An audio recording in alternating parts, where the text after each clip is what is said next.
Le 28 mars 2024, 09h15, base du corps des Marines de Quantico, Virginie, Basic School, salle 217, le lieutenant-colonel James Mitchell, professeur de tactique d'infanterie, projette une photo en noir et blanc sur le mur. L'image montre des soldats allemands de 1918, lourdement armés, en formation compacte, avec un équipement, disons, inhabituel. 46 lieutenants du corps des Marines des États-Unis, tout juste sortis de l'école des officiers. Affixe cette image, vieille d'un siècle. « Messieurs, commence Mitchell, tout ce que vous apprendrez sur les tactiques d'infanterie moderne au cours des 18 prochaines semaines, tout ce qui a défini la doctrine militaire américaine depuis 1945, tout ce qui nous a menés à la victoire en Corée, au Vietnam, en Irak et en Afghanistan. Il marque une pause dramatique. A été inventé par ces hommes, les troupes de choc allemandes, printemps 1918. Les pères de la guerre moderne, un lieutenant lève la main. Monsieur, vous voulez dire que nous étudions toujours les tactiques allemandes de la Première Guerre mondiale? Mitchell sourit. Pas seulement étudier, lieutenant, nous les enseignons, nous les vivons, et croyez-le ou non, les Chinois aussi, les Russes aussi. Toutes les armées modernes de cette planète basent leur doctrine d'infanterie sur ce que ces Allemands ont développé il y a 106 ans. Il passe à la diapositive suivante. Un schéma, tactique d'infiltration, procédure des troupes de choc, tactique de mission, des termes en allemand qui n'ont jamais été traduits, parce que la traduction en altérerait la précision. Aujourd'hui, dit Mitchell, vous allez comprendre pourquoi le corps des Marines des États-Unis suit les innovations tactiques d'une armée vaincue depuis 80 ans, et pourquoi nous n'arrêterons jamais de le faire. Pour comprendre pourquoi les soldats d'élite américains étudient encore les tactiques allemandes de 1918 en 2025, nous devons revenir à l'horreur du front occidental, 1914 à 1917. 4 années de guerre de tranchées, 4 années pendant lesquelles des millions d'hommes sont morts pour gagner quelques mètres. Les mathématiques de l'échec étaient d'une simplicité brutale. Tactique d'attaque traditionnelle, bombardement d'artillerie pendant des heures, voire des jours, et pour détruire les positions ennemies, puis vagues d'infanterie massive, épaule contre épaule, chargeant à travers le no man's land, baïonnettes au canon, ordre clair, courage inébranlable. Le résultat, les mitrailleuses les fauchaient, comme du blé. Somme, 1916. Premier jour, les Britanniques perdent 57 470 hommes en une seule journée, pour une avancée moyenne de 570 mètres sur un front de 18 000 mètres de large. C'est un mort pour chaque centimètre de terrain conquis. Verdun, 1916, 10 mois de bataille, 306 000 morts, Français et Allemands réunis. À la fin de l'année, la ligne de front était pratiquement identique au point de départ. En 1917, le haut commandement allemand a réalisé une vérité terrifiante.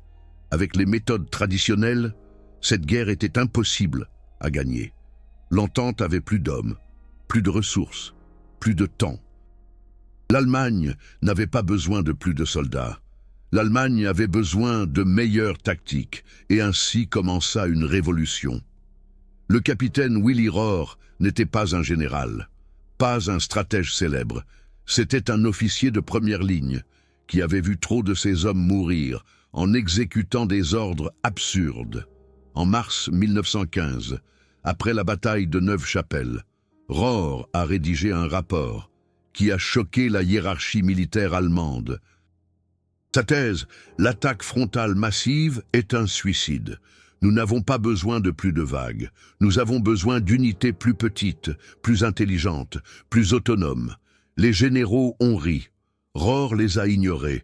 Avec l'autorisation du général von Emich, il a formé une unité expérimentale, la Sturmabteilung Rohr, 120 hommes, triés sur le volet, formés à des méthodes qui contredisaient toute orthodoxie militaire. Au lieu de lignes, petites équipes. Au lieu d'une attaque frontale, l'infiltration. Au lieu d'ordre rigide, la Auftragstaktik, commandement de mission, où les sous-officiers prennent leurs propres décisions. La première démonstration a eu lieu en juin 1915. La troupe de Rohr devait attaquer une position française, imprenable depuis des mois. Les attaques traditionnelles avaient déjà coûté la vie à 600 Allemands. La méthode de Rohr était radicalement différente. Phase 1. Pas de préparation d'artillerie massive. Au lieu de cela, un cours précis, barrage de feu, 15 minutes. Le but n'est pas la destruction, mais la distraction. Phase 2. Infiltration. Petites équipes, de 6 à 8 hommes, se déplaçant indépendamment, pas en ligne, par à-coups. Ils cherchaient les points faibles, les lacunes entre les postes ennemis, les angles morts dans le champ de tir des mitrailleuses. Phase 3. Contournement de la résistance. C'était la clé. La tactique traditionnelle disait « Détruisez tout ennemi sur votre chemin ». La tactique de Rohr disait « Contournez les points forts, laissez-les aux vagues suivantes. Votre objectif est la profondeur, pas la largeur ». Phase 4. Chaos derrière les lignes. Les troupes de choc ont pénétré profondément dans les lignes françaises. Elles ont attaqué les postes de commandement, détruit les lignes de communication, tué des officiers, semé la confusion. Le résultat, la position française est tombée en 3 heures. Rohr a perdu 11 hommes. Les généraux allemands étaient sans voix. Puis, ils sont devenus attentifs. 1917 a été une année désespérée pour l'Allemagne. L'offensive Brusilov avait coûté des millions de vies à l'Est, à l'Ouest. L'entente gagnait lentement du terrain. Le blocus britannique affamait l'Allemagne. Et en avril 1917, les États-Unis ont déclaré la guerre à l'Allemagne.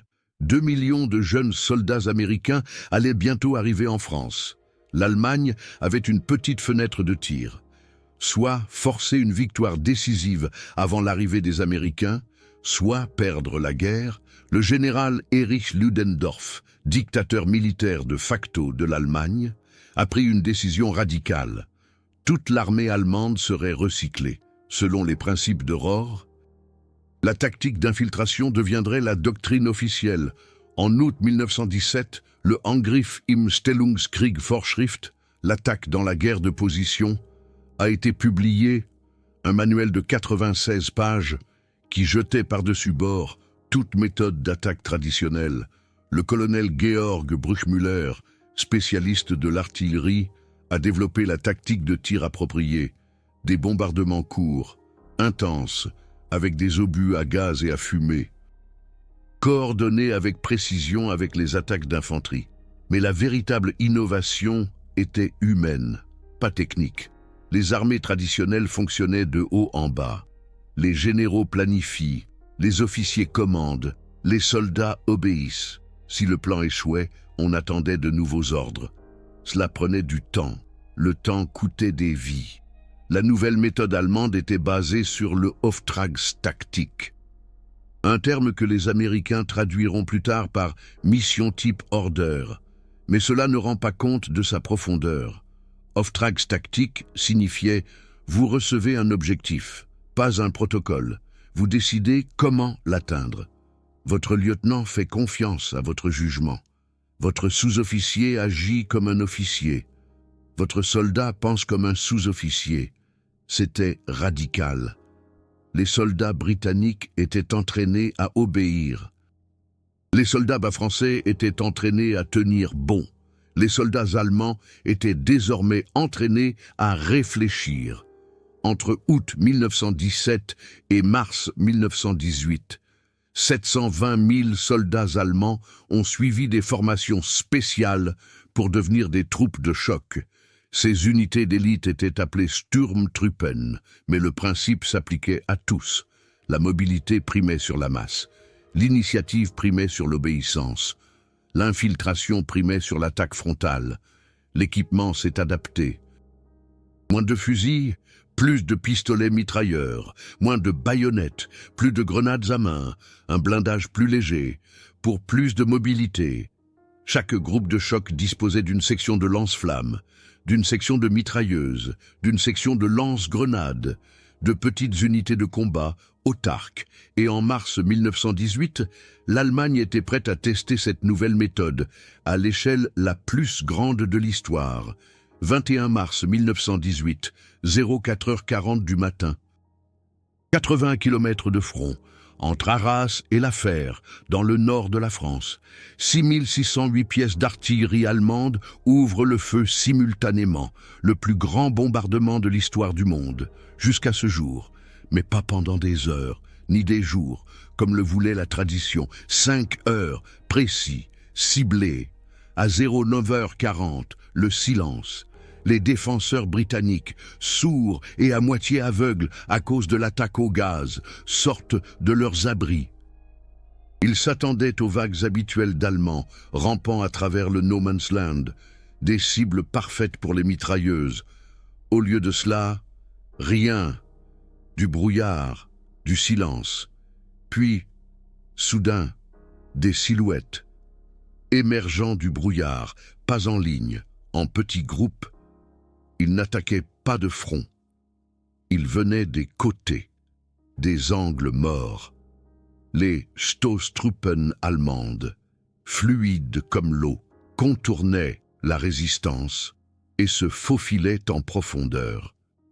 En quelques heures, les postes de commandement britanniques étaient submergés, les lignes téléphoniques coupées, les officiers tués, des bataillons entiers, attaqués par derrière, se rendaient ou fuyaient. Dès le premier jour, les Allemands ont percé la ligne britannique et ont progressé de 14 kilomètres. 14 kilomètres.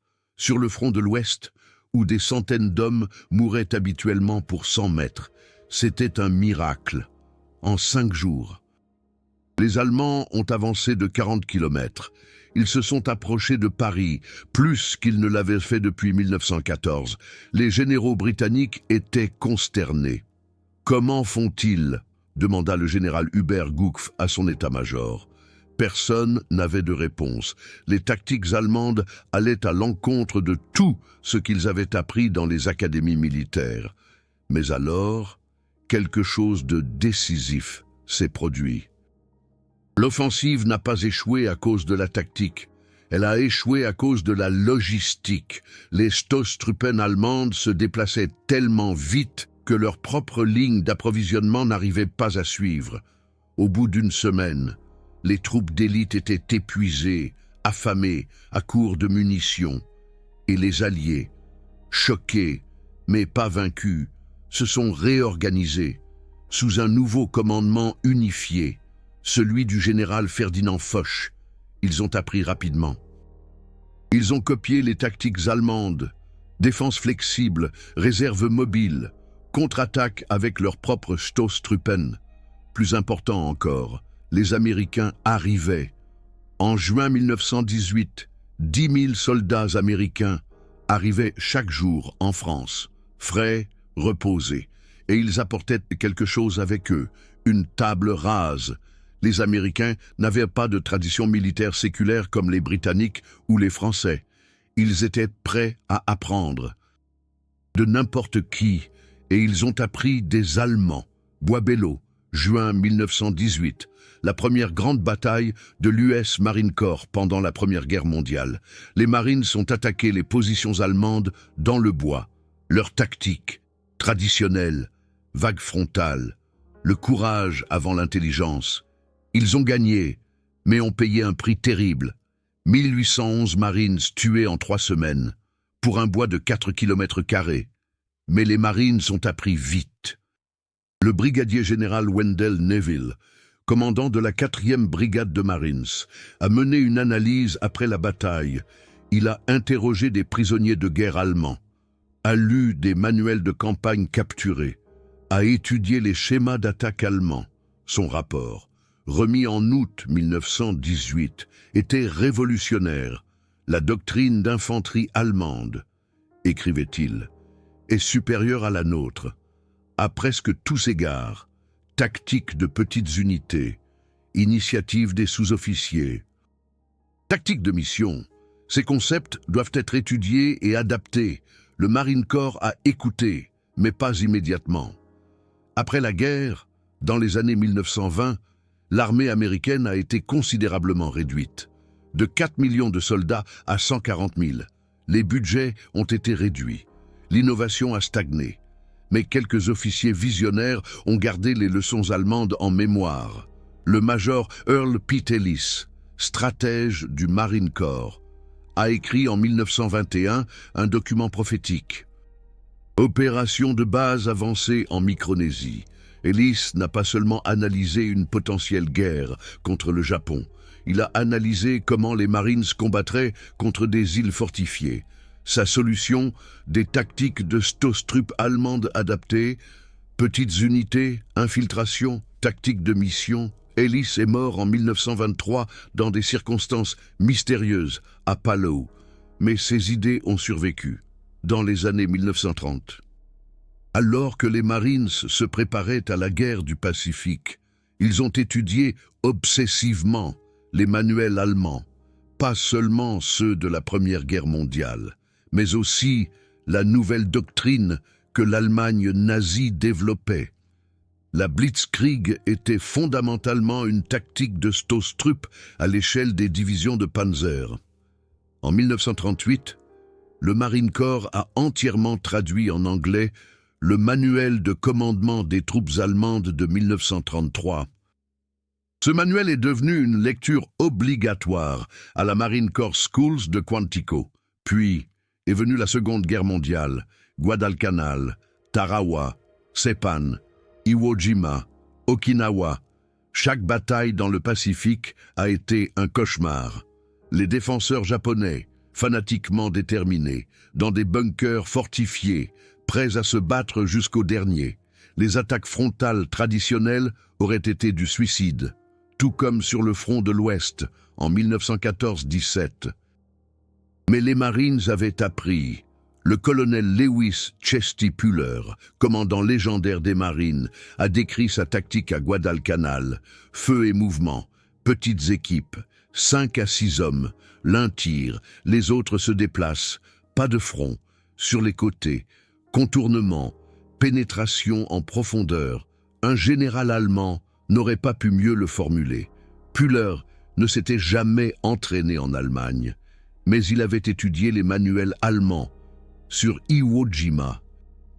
En février 1945, la pleine évolution s'est manifestée. Les Marines ne combattaient plus avec des vagues massives. Ils utilisaient des fire teams, des unités de 4 hommes comme éléments de base. Chaque équipe, un chef d'équipe avec un fusil M1, un tireur automatique avec un bar, 2 fusiliers, autarques, flexibles, mortels, 3 fire teams formaient un squad, 4 squads formaient un platoon.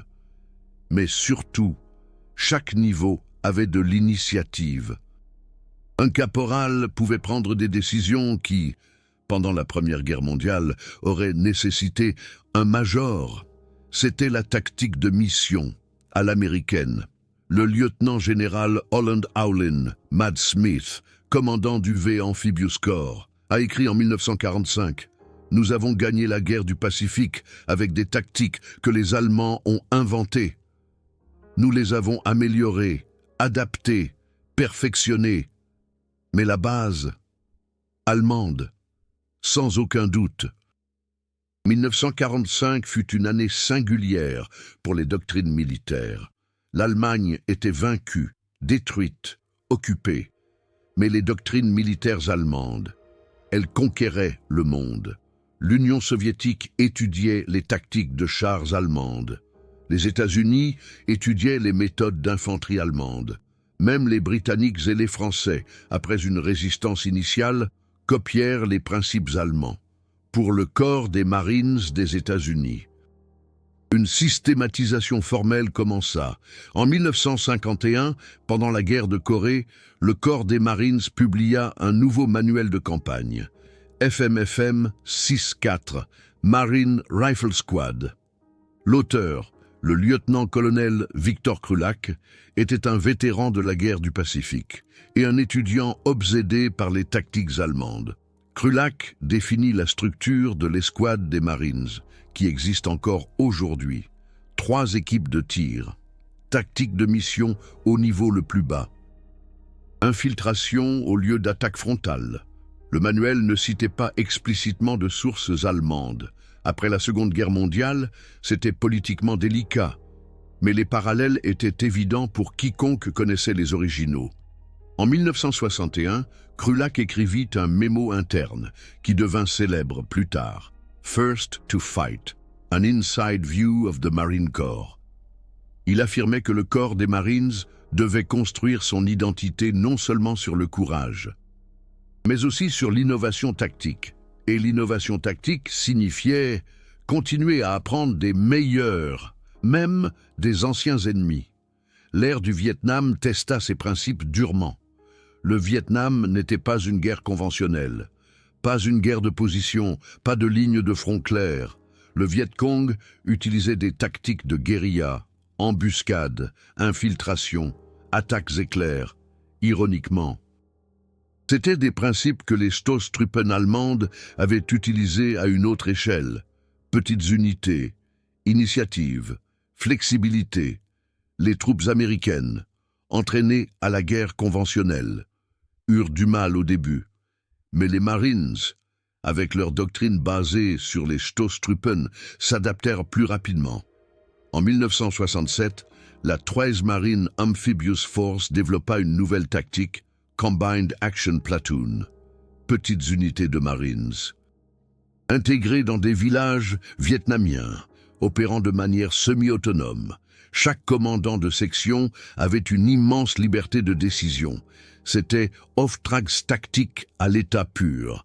Le colonel William Corson, qui dirigeait le programme CAP, écrivit plus tard: « Nous avons formé nos lieutenants et sergents non seulement à suivre les ordres, mais à penser comme des commandants. » Cela venait directement de la doctrine allemande. Mais le Vietnam montra aussi les limites. L'excellence tactique ne peut pas compenser les erreurs stratégiques. Les Marines gagnèrent presque toutes les batailles au niveau de la section et de la compagnie. L'Amérique perdit la guerre au niveau politique.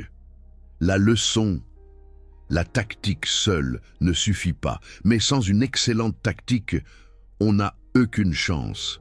Les années 1980 apportèrent une renaissance de la pensée tactique. Le général Alfred Gray, commandant du corps des Marines de 1987 à 1991, était un visionnaire. Il croyait que le corps des Marines était devenu trop bureaucratique, trop rigide. Il voulait revenir aux racines. Initiative, flexibilité, Auftragstactique. En 1989, Gray publia un document révolutionnaire, FMFM 1, Warfighting, seulement 78 pages. Mais ces pages redéfinirent la philosophie du corps des Marines. Warfighting était explicitement basé sur la théorie allemande. La préface citait Karl von Clausewitz. Le premier chapitre définissait Manöver Warfare, un terme presque directement traduit de Bewegungskrieg, un concept allemand des années 1920. Le cœur. La guerre n'est pas une bataille de matériel. La guerre est un choc de volonté. La victoire ne revient pas au camp avec le plus de chars, mais au camp qui pense plus vite, qui s'adapte plus vite, qui confond et démoralise l'ennemi. Cela semblait radical pour de nombreux officiers américains qui avaient grandi pendant la guerre du Vietnam et la guerre froide, où la guerre d'attrition était la norme. Mais pour ceux qui connaissaient l'histoire allemande, c'était un écho de 1918. Gray obligea chaque officier des Marines à lire Warfighting, pas seulement lire, mémoriser. Jusqu'à aujourd'hui, chaque lieutenant qui passe par la Basic School à Quantico est examiné sur FMFM 1. La réussite est obligatoire. Mais Gray alla plus loin. Il invita des officiers allemands à enseigner à Quantico. Il envoya des Marines en Allemagne pour s'entraîner avec la Bundeswehr. Il insista pour que l'Université du corps des Marines enseigne l'histoire militaire allemande. Un exemple spécifique, les tactiques Jäger, les bataillons Jäger allemands, infanterie légère, avait développé une doctrine pour le mouvement rapide en terrain difficile pendant la Seconde Guerre mondiale. Dans les années 1980, le corps des Marines étudia ces tactiques intensivement et les intégra dans les unités Light Armored Reconnaissance. Le colonel Michael Wheely, l'un des protégés de Gray, écrivit « Nous n'avons aucun problème à admettre que les Allemands avaient des décennies d'avance sur nous en matière d'innovation tactique. Notre travail n'est pas d'être fiers. Notre travail est de gagner. » Retour à Quantico en 2024. Le lieutenant-colonel James Mitchell et ses lieutenants. La Basic School à Quantico est une formation intensive de 6 mois pour chaque officier des Marines. Que vous deveniez plus tard pilote, logisticien ou fantassin, vous passez par TBS, et TBS est imprégné de doctrine allemande. Semaine 3. Small Unit Leadership. Les lieutenants apprennent les tactiques d'équipe de tir, équipe de 4 hommes, mouvement et feu, infiltration. Le manuel montre des schémas presque identiques aux manuels allemands de 1918. Semaine 7. Offensive Operations. Les lieutenants mènent des attaques simulées.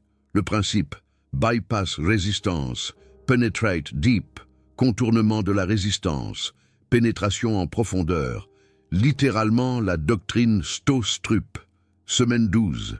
Mission Tactics. Un bloc entier sur Off-Trax Tactique. Les lieutenants reçoivent des scénarios. Votre radio est morte. Votre plan est obsolète. Les mouvements ennemis sont inattendus. Que faites-vous? La mauvaise réponse. Attendre les ordres. La bonne réponse. Prendre l'initiative. Agir sur la base de Commander's Intent. Commander's Intent, un autre concept, directement dérivé de l'Off-Trax Tactique allemande. L'idée, votre commandant vous dit le but, et pourquoi, mais pas comment. Le comment est votre décision, basée sur la situation sur le terrain. Le lieutenant Sarah Chen, étudiante à TBS en 2023, se souvient d'un moment clé. Nous avions un exercice dans les bois de Quantico. Mon platoon devait attaquer une position ennemie.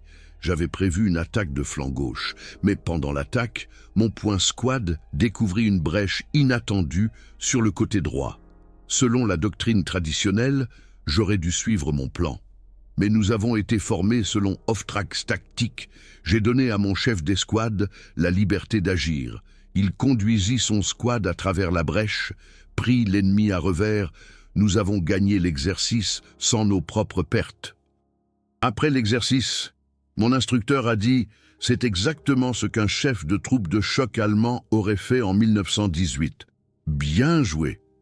C'était surréaliste.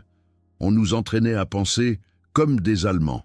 Irak, 2004, Fallujah, la bataille urbaine la plus sanglante pour les Marines, depuis U-City, au Vietnam. La ville était un labyrinthe. Chaque bâtiment, une forteresse potentielle, des insurgés, fanatiques et bien préparés, avaient eu des mois. Pour s'enterrer, le major Jean-Baptiste Lemaire, commandant de la compagnie Alpha, 1er bataillon, 3e Marines, décrit le défi. Une attaque urbaine traditionnelle. Ce serait rue par rue, bâtiment par bâtiment, frontal, lent, sanglant. Cela nous aurait coûté des centaines d'hommes. Au lieu de cela, nous avons utilisé des tactiques d'infiltration, petites équipes, de 4 à 5 Marines. Ils se déplaçaient à travers des trous dans les murs, que nous faisions sauter, pas dans les rues, mais à travers les bâtiments. Ils contournaient la résistance, ils pénétraient en profondeur, attaquaient par derrière. Nous avons littéralement étudié les tactiques allemandes de Stalingrad, équipes de combat rapprochées, soutien du génie pour les explosions, décisions autonomes au niveau de l'équipe. Ça a marché. La compagnie Alpha a subi 18% de pertes à Fallujah. Terrible. Mais bien meilleur que prévu. Le maire attribue cela directement à la flexibilité tactique. Mes chefs d'équipe prenaient des dizaines de décisions par heure. S'ils avaient dû m'attendre pour chaque mouvement, nous serions tous morts. La tactique de mission nous a sauvés. Afghanistan 2010, province de Helmand. Un peloton de Marines, dirigé par le lieutenant Pierre Dubois, a été encerclé dans une vallée. Des combattants talibans sur les hauteurs, tirs nourris. 2 Marines blessés, réaction traditionnelle, demander un appui aérien, attendre l'évacuation. La réaction de Dubois, j'ai réalisé que les talibans s'attendaient à ce que nous nous défendions ou que nous nous retirions. Alors, nous avons attaqué, pas frontalement. Ma première équipe a infiltré à gauche. La deuxième équipe a fourni un tir de suppression. La troisième équipe s'est déplacée à droite. Nous étions sortis du piège en 20 minutes. Les talibans étaient confus parce que nous ne nous comportions pas comme des Américains. Nous nous comportions comme des troupes de choc allemandes. Dubois n'avait jamais personnellement étudié l'histoire allemande. Mais ses instructeurs à Quantico l'avaient fait. La doctrine qu'il lui enseignait était directement dérivée des expériences de Hauptmann Willy Rohr en 1915.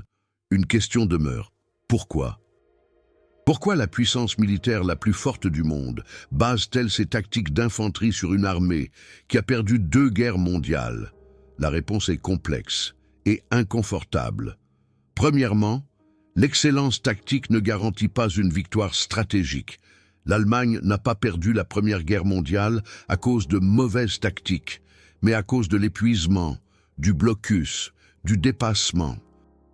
L'Allemagne n'a pas perdu la Seconde Guerre mondiale à cause de mauvaises tactiques, mais à cause d'une folie stratégique, une guerre sur 2 fronts, contre les 3 plus grandes puissances industrielles du monde, simultanément. Mais, au niveau tactique, l'infanterie allemande était la meilleure du monde en 1918, et de 1939 à 1945. Les tactiques de chars et d'infanterie allemands étaient si supérieures qu'il a fallu 3 ans aux Alliés pour rattraper leur retard. Deuxièmement, l'Allemagne avait des incitations uniques à l'innovation en tant que puissance plus petite. Toujours en infériorité numérique, l'Allemagne ne pouvait pas compter sur la guerre d'attrition. Elle devait se battre plus intelligemment, pas plus durement. Cela a conduit à des innovations, comme la tactique de mission, les troupes de choc, la Blitzkrieg, les États-Unis, en tant que plus grande puissance militaire, ont souvent été tentés de s'appuyer sur la supériorité matérielle. Plus de chars, plus d'avions, plus d'artillerie. Cela fonctionne, jusqu'à ce que ça ne fonctionne plus. Le Vietnam l'a montré, l'Afghanistan l'a montré. Les tactiques allemandes rappellent aux officiers américains, la technologie seule ne suffit pas. Il faut penser, s'adapter, faire preuve d'initiative. Troisièmement, le professionnalisme militaire transcende la politique. Les officiers qui étudient les tactiques allemandes, américains dans les années 1920, dans les années 1940, aujourd'hui, ne sont pas des sympathisants nazis, ce sont des professionnels qui reconnaissent que l'ennemi a parfois raison. Le général Jean-Luc Valois, vétéran du corps des Marines et stratège, a déclaré en 2015 « Nous n'honorons pas le Troisième Reich. Lorsque nous étudions les tactiques allemandes, nous honorons nos propres Marines. En leur donnant les meilleurs outils, et parfois les meilleurs outils, viennent d'anciens ennemis. » Une ironie bizarre, la Bundeswehr moderne, en 2025, est beaucoup moins influencée par la doctrine historique allemande que les US Marines.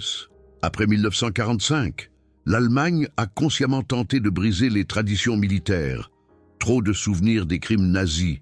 La Bundeswehr a été construite sur le modèle américain. Standardisation OTAN, doctrine de coalition.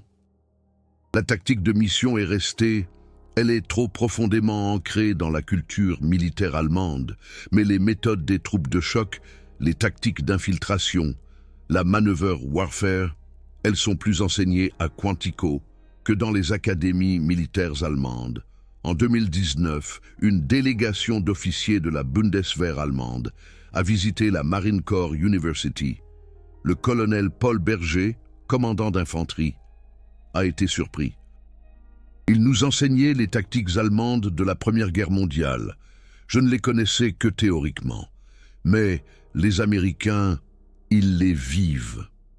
Un capitaine allemand, qui a participé à un exercice avec des Marines en Norvège en 2022, a rapporté « Les Américains étaient plus agressifs, plus flexibles, plus autonomes que nous. Leurs sous-officiers agissaient comme nos officiers. J'ai demandé à leur commandant d'où cela venait. Il a dit « Tactique de mission. Nous avons étudié votre histoire, même si vous ne le faites plus. » C'est un étrange revirement de l'histoire. Les élèves sont devenus maîtres. Les maîtres sont devenus quelque chose d'autre. Tout le monde dans l'armée américaine n'aime pas le lien allemand. Dans les années 1990, il y a eu un débat au sein du corps des Marines. Certains officiers ont fait valoir que la maneuver warfare était trop axée sur la guerre conventionnelle. L'avenir, disait-il, c'est la lutte contre le terrorisme, la cyberguerre, les menaces hybrides. À quoi servent les tactiques des troupes de choc contre Al-Qaïda? Le général André Leclerc, fils de Victor Leclerc, a défendu la doctrine dans un célèbre article de 1999, Three Block War. Son argument: les conflits modernes exigent des Marines qui fournissent une aide humanitaire dans un bloc, maintiennent la paix dans le bloc suivant, mènent des combats intenses dans le troisième bloc, tout cela simultanément. Cela exige une flexibilité maximale. Et la flexibilité, selon Leclerc, vient de la tactique de mission. Un caporal doit être capable de prendre des décisions politiques, sociales et militaires, sans attendre un général. C'est la tactique de mission au XXIe siècle.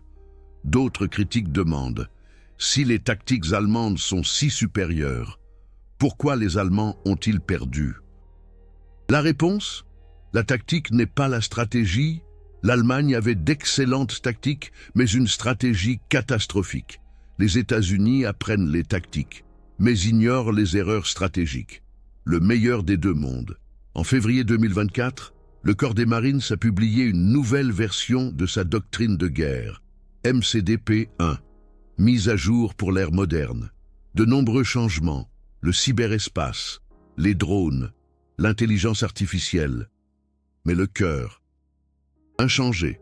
Page 9. La guerre de mouvement met l'accent sur la rupture de la cohésion de l'ennemi par des actions rapides, ciblées et inattendues.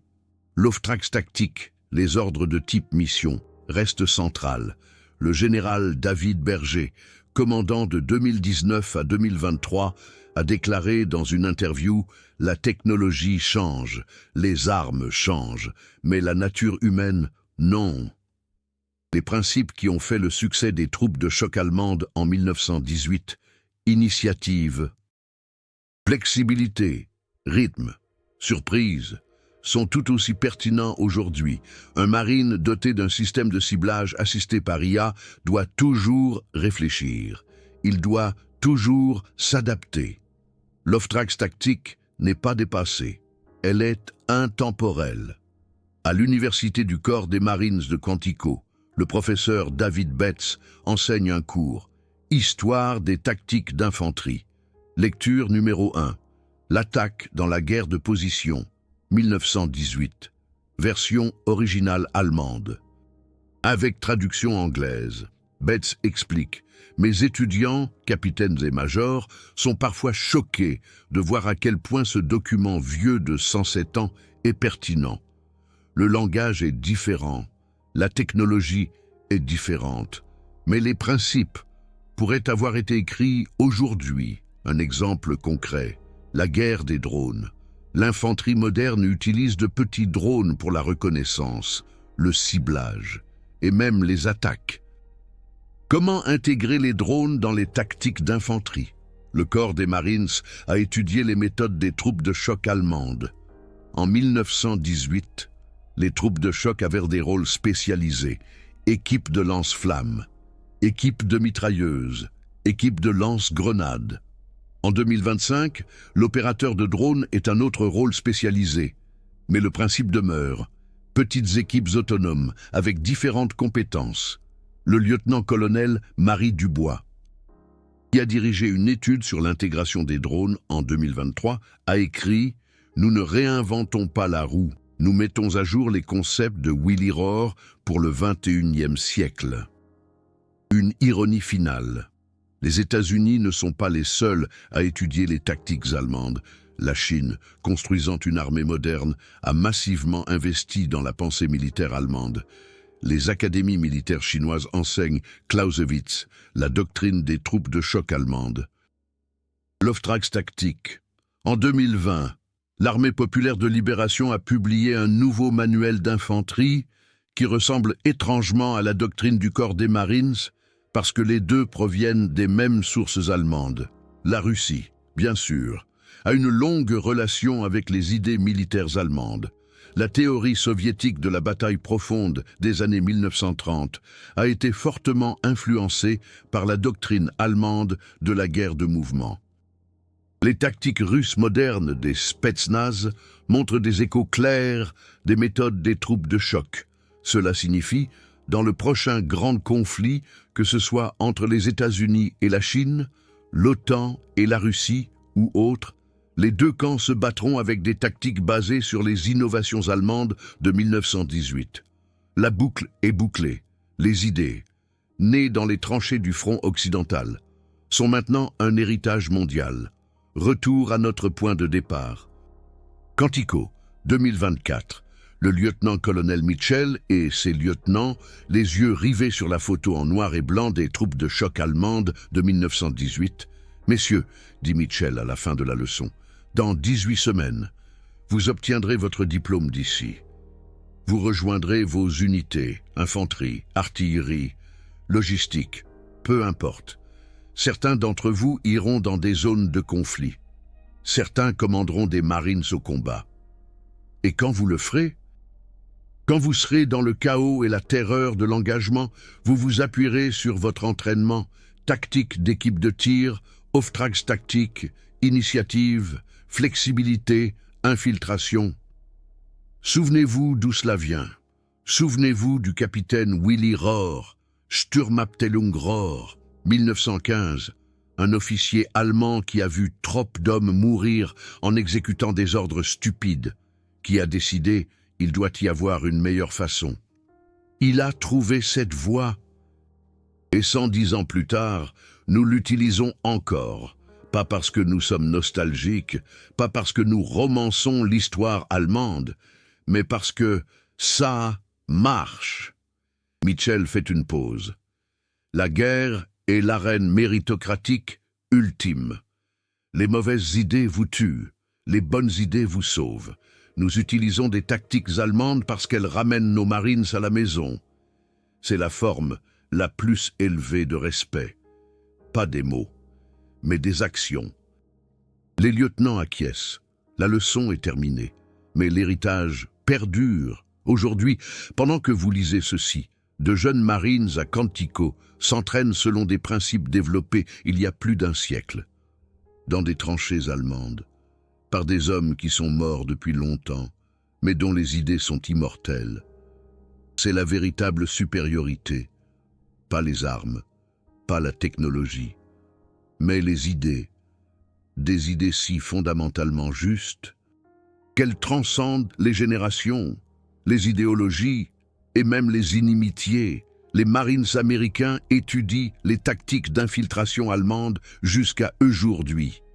Et ils le feront demain, et dans 10 ans, et dans 100 ans. Parce que l'excellence n'a pas de nationalité, seulement des résultats.